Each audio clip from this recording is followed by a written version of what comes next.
네, 오늘 본문은 예수님의 네 번째 설교가 시작되는 그런 장면입니다.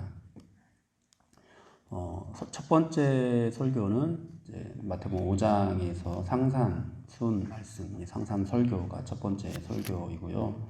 두 번째 설교는 10장에서 제자들을 파송하시면서 주시는 말씀이 두 번째 설교입니다. 그리고 세 번째 설교는 13장에서 나오는 그 비유들에 대한 그 말씀이 세 번째 설교이고요. 그리고 오늘 본문부터 시작되는 것이 예수님의 네 번째 설교입니다. 이 예수님의 네 번째 설교는 제자들의 질문으로 시작을 하고 있습니다. 이제 다른 복음서들, 마가복음이나 누가복음을 보면은 여기에서 이제 제자들이 질문을 하기 전에 자기들끼리 누가 더 크냐 이런 것들로 서로 다투고 있는 그런 모습으로 그렇게 묘사가 되고 있습니다. 예수님께서는 십자가를 가르치고 있는데 제자들은 누가 더 공로가 있는지, 예수님께서 이스라엘의 왕이 되면은 누가 더 높은 자리에 차지하게 될 것인지 이런 것들을 다투고 있었던 것입니다.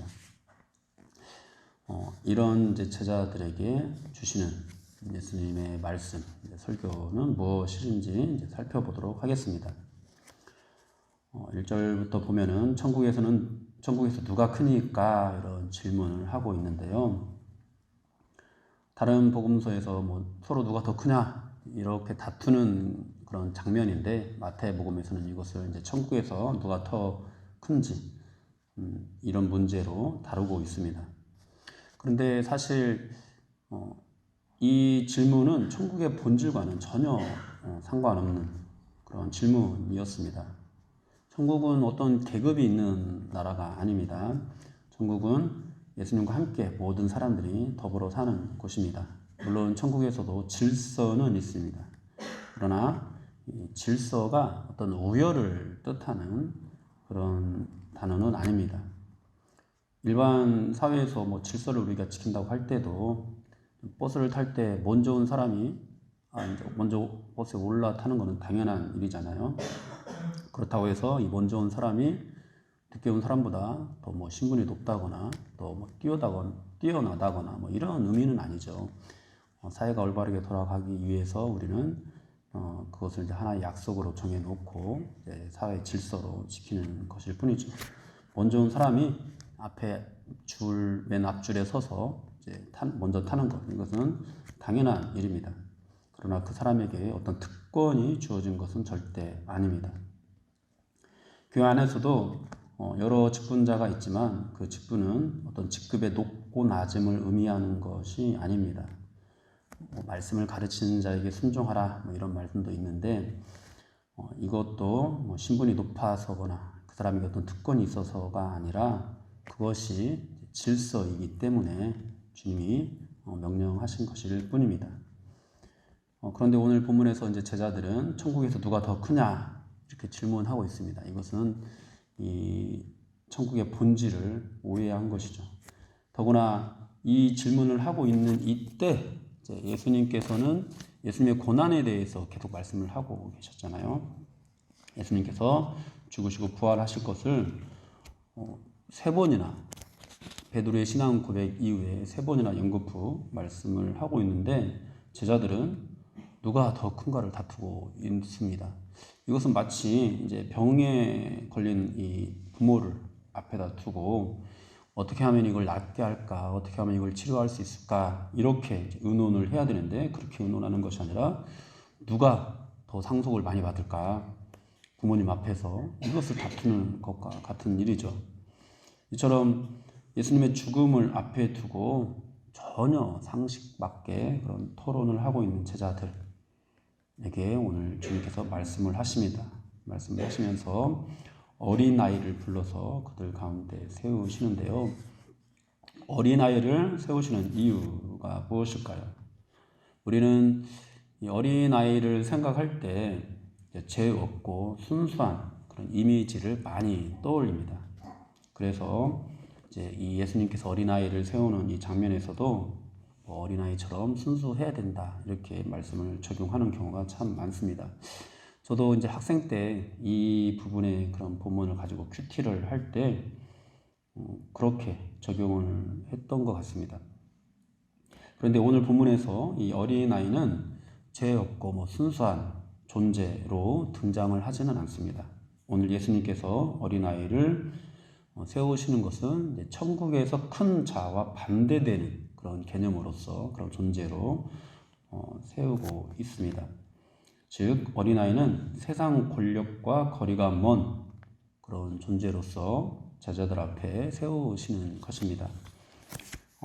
이런 해석은 이제 당시의 유대 사회에서 이 어린아이를 어떻게 대우하는가에 대한 것에서도 우리가 충분히 이제 그렇게 해석을 할 수가 있게 되는데요. 오병이어의 기적에서도 우리가 살펴본 바와 같이 이때 당시 유대 사회에서는 사람 숫자를 셀 때도 어린아이는 포함시키지 않았습니다. 여자와 어린아이는 포함시키지 않았습니다. 그러니까 이 어린아이 하면은 사회에서 좀 외면받고 그리고 힘이 없고 연약하고 소외받는 그런 어떤 계층으로서 그 연약한 사람을 상징하는 그런 대표적인 그런 존재였습니다. 유대 사회에서 이 어린아이의 위치는 제자들이 말을 하고 있는 어떤 권력이라든지 큰 자라든지 이런 것과는 정반대의 예가 되었던 거죠. 그리고 이제 말씀을 하시는데 3절에서 그냥 말씀하시는 것도 아니고 진실로 너희에게 이르노니 이렇게 말씀을 하고 있습니다. 매우 강조해서 진실로 그렇게 제자들에게 말씀을 하시는데요. 뭐라고 말씀하시냐니까 너희가 돌이켜 어린아이들과 같이 되지 아니하면 결단코 천국에 들어가지 못하리라 이렇게 말씀을 하고 있습니다. 여기서 돌이켜라 또 돌이켜 이렇게 말씀을 하고 있는데 이 돌이켜로 번역된 헬라어가 스트레포라는 헬라어인데요. 이 단어는 그 히브리어 슈브라는 히브리어에서 나온 말이라고 합니다. 이 슈브라는 히브리어는 돌이키다, 회개하다라는 그런 뜻을 가지고 있습니다. 그러니까 예수님께서 지금 천국에서 누가 큰지를 다투고 있는 제자들에게 먼저 이제 그들에게 돌이켜라, 너희들이 돌이켜야 된다라고 말씀을 하고 있는 것입니다. 회개해야 된다 이렇게 말씀을 하고 있는 것입니다. 그리고 이어서 어린아이들과 같이 되지 않으면 천국에 들어갈 수 없다 이렇게 말씀을 하고 있습니다. 여기서 어린아이는 어떤 존재죠? 앞에서 말씀드린 바와 같이 어린아이와 같이 되어야 된다라고 했을 때 정말 어린아이처럼 순수하고 죄 없고 그런 모습 우리가 이렇게 여기서 이 말씀 이 부분을 해석하는 것은 이제 이 당시 어떤 어린아이에 대한 그런 어떤 의미들과 맞지가 않습니다. 또 본문의 맥락과도 사실은 맞지가 않는 것인데요. 그러면 어떻게 우리가 이걸 적용해야 되냐? 결국은 이 말씀은 뭐냐면은 어린아이처럼 낮아져야 된다라는 그런 말씀입니다. 이 어린아이와 같이 낮아지지 않으면은 천국에 가지 못한다는 말씀이죠.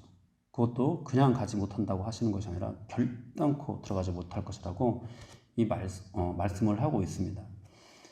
이 말씀은 그냥 쉽게 우리가 더 알아듣기 쉽게 말을 하자면은 앞에 이 제자들이 누가 큰지 서로 다투고 있었잖아요. 제자들에게 이렇게 말씀을 하시는 겁니다. 너희들처럼 누가 큰지를 다투는 그런 신앙으로는 절대로 천국에 들어갈 수 없다. 이런 말씀이 되겠습니다. 여러분, 그렇습니다. 여러분, 신앙은요, 어떤 경쟁이 아닙니다. 우리는 사실 누구도 이 경쟁에서 승리자가 될 수 없습니다. 고린도전서에서 보면은 운동장에서 다름질하는 자들이 다 달릴지라도 오직 상을 받는 사람은 한 사람이다. 너희도 상을 받도록 이와 같이 다름질하라. 이렇게 말씀을 하고 있는데요. 그러면서 이기기를 다투는 자마다 모든 일에 절제한다. 이렇게 말씀을 합니다. 사실 이 고린도전서 말씀은 어떤 경쟁을 부추기는 말씀이 아니라 절제를 강조하는 그런 말씀이거든요. 그러면서 그들은 썩을 승리자의 관을 얻고자 하되 우리는 썩지 않을 것을 얻고자 한다. 이런 말씀까지도 하고 있는데 여러분 결국 운동장에서 다름질하는 자들 중에서 승리하는 단 한 사람은 누구일까요? 우리 중에서 누가 과연 승리하는 단 한 사람이 될 수가 있을까요? 사실 우리 중에서는 그 누구도 승리하는 그 한 사람이 될 수가 없습니다. 우리들 중에서 모든 인류 가운데서 승리하는 단 한 사람이 있는데요. 그 한 사람이 바로 예수 그리스도이십니다. 그 유일하게 승리하신 예수 그리스도를 의지하는 것, 예수 그리스도를 붙잡는 것. 그래서 우리가 정말 상을 받기 위해서 열심히 달려가는데 어떤 경쟁에 치우치는 것이 아니라 정말 나를 절제하면서 결국은 향방 없는 자가 하지 않고 썩을 어떤 면류관을 얻고자 하는 것이 아니라 정말 썩지 않을 것을 얻고자 하는 그런 마음으로 결국에는 그렇게 달리고 또 달리면 우리가 의지하게 되는 것, 바라보게 되는 것이 유일한 승자들이 되신 예수님밖에 없는 거죠. 그래서 사실 절제를 하라는 그런 어떤 의미에서 주시는 말씀이지 어떤 서로 이기기 위해서 경쟁해라, 믿는 사람들 다 세워놓고 이기기 위해서 경쟁하라 이런 의미로 주시는 그런 말씀은 아니거든요. 그러니까 결국 오늘 이 말씀에서도 보듯이 우리가 신앙생활 할 때 다른 사람보다 더 큰 복을 받고자 경쟁하는 것, 더 큰 상을 받는 것이 목적인 것, 이런 마음으로는 천국에 들어갈 수 없다라고 말씀을 하고 있는 것입니다. 그냥 주님이 주신 그 마음으로 정말 주님이 우리를 용서해 주시고 사랑해 주신 그것을 깨달은 그런 마음으로 주님을 사랑하는 사람, 그냥 순수하게 주님을 의지하는 사람, 그렇게 하다 보면은 우리도 모르게 하나님의 큰 상급이 우리에게 주어지게 되고 결국 그 사람이 이제 천국에서 큰 자가 될 거라고 말씀을 하고 있는 것입니다. 오늘 제자들은 천국에서 누가 크냐로 다투었는데요. 결국 천국에서 누가 더 큰 상을 받느냐 이것으로 다툰 것과 같습니다. 그런데 또 하나님께서는 이 상급에 대해서 창세기에서 이런 말씀도 주셨습니다. 아브라함에게 이렇게 말씀하셨는데요. 나는 네 방패요 너의 지극히 큰 상급이다. 지극히 큰 상급이 나, 바로 하나님이신 거죠. 우리의 큰 상급은 바로 하나님이십니다. 가서 금은 부하를 남들보다 더 많이 받게 되고 천국에 가서 더 좋은 집에 살게 되고 이런 개념이 아닙니다. 정말로 큰 상을 받는 것, 그것이 바로 하나님이십니다. 하나님이면 충분합니다. 여러분, 하늘에 가서 하나님 나라에 가서 하나님을 우리가 상급으로 받는데 다른 것이 어떤 의미가 있을까요? 다른 사람들보다 좀 더 많이 주어지고 하는 것이 이제 있을지라도 우리가 이 육신을 입고 있는 지금 이 곳에서는 남들보다 더 많이 받는 것을 사모하게 될지는 모르겠지만은 그 마음 자체를 다 잘못된 것이라고 우리가 말을 할 수는 없습니다만은 그런데 그냥 천국에 들어갔다고 우리가 했을 때 천국 백성이 되었다고 했을 때 과연 다른 것들이 눈에 들어올까요? 하나님이 나의 상급이 되시는데 누가 금그릇을 갖고 있든지 은그릇을 갖고 있든지 여러분 그런 것은 전혀 중요한 문제가 아닙니다. 내가 천국에 문지기로 있든지 아니면 천국에서 그 안에서 정말 하나님과 가장 가까운 곳에서 이렇게 있든지 모두 다 하나님을 상급으로 받았는데 천국에 문지기로 있는 것도 여러분 그 문지기로만 있어도 다른 어떤 것이 전혀 부러울 것이 없는 어떤 그런 마음의 상태를 누리게 되는 거죠. 만약 천국에 문지기로 있으면서 다른 데서 뭔가 더 특별한 역할을 하는 사람들을 바라보면서 그 사람들을 부러워하는 마음이 있다면은 여러분 그것이 천국이라고 할 수 있을까요? 여러분 그렇지 않습니다. 천국에 가면은 하나님이 우리의 상급이 되시고 그 하나님으로 너무나 충분해서 너무나 영원하고 너무나 무한하고 너무나 충만해서 다른 그 어떤 것들이 전혀 부럽지 않게 되는 것입니다. 그래서 이 비밀을 아는 사람은 결단코 천국에서 더 큰 상을 받기 위해서 다투는 경쟁하는 그런 자세를 취하지 않습니다. 다만 어린아이처럼 낮아질 뿐입니다. 오히려 내 것을 다른 사람들을 위해서 더 희생하고 헌신하고 다른 사람을 더 높여주고 다른 사람을 더 칭찬해주고 다른 사람을 더 박수쳐주고 다른 사람 앞에서 더 겸손히 낮아지고 그냥 그 사람보다 더 못하는 그런 취급을 받아도 기꺼이 그것을 감수하면서까지 은혜와 사랑을 베푸는 그런 모습으로 나아가게 되는 거죠. 그러면서 주님께서는 또 말씀을 하십니다. 그러므로 누구든지 이 어린아이와 같이 자기를 낮추는 사람이 천국에서 큰 자니라.